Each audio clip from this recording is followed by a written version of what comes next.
Funeral Consumers Alliance of Eastern Massachusetts. I'm here with Nancy Akola, and there are several other people in the room, Eva, and several others who are part of our group, our volunteers with our organization. We're an all-volunteer organization, been around for about 40 years, and we are an affiliate of the Funeral Consumers Alliance, which is FCA, also known as FCA, which is the national organization based in Burlington, Vermont.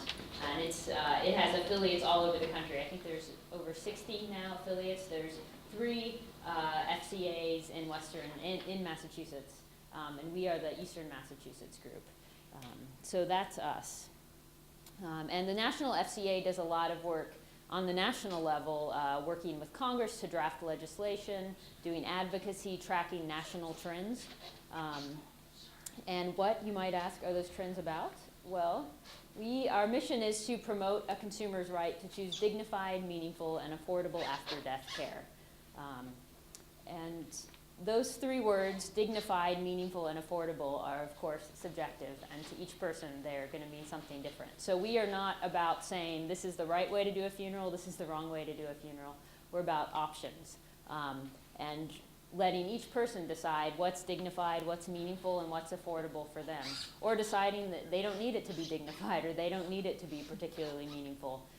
So whatever is important for each person, we're about empowering the consumer to make those decisions. And after death care, in many places it will say funeral, promoting the consumer's right to make funeral decisions. But after death care is a little more descriptive, because funeral often evokes this notion of the ritual or some elaborate practice, and many people don't want that, or it's just not a useful concept for what people think about when they're approaching death. So we use after death care, which includes everything from the moment of death. It's one way to put it bluntly, it's what the living do with the fact that they've got a dead body. And it might be someone that is the person they're closest to in the world, and now this person is dead, and decisions have to be made. And unfortunately or fortunately, a lot of those are consumer decisions. And as I'll say in a little bit, I'll say more about this in a while, death is not the best time to be making lots of those decisions immediately after a death has occurred.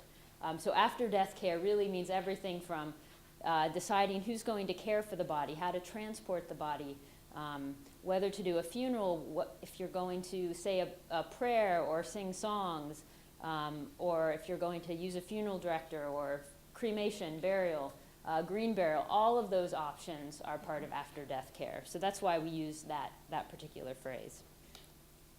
So like I said, we're about options and planning ahead. So those are really the 2 things that our particular chapter of FCA of Eastern Mass, that we really emphasize. Consumers knowing their options and planning ahead so that they can act on those options. And I didn't even start my clock, so what good is that? Oh well. So the options, when we talk about options, there's of course a whole range of options. And one way to get a sense of what those options are, Joe talked about sort of culturally, we have a limited notion of what's possible. Maybe it's because we haven't been to many funerals, or we just have grown up in a tradition that says, this is the right way to do a funeral. But there are a whole range of options, and one way to get at those and get a sense of what those options are is to just strip away some of the misperceptions about what's required.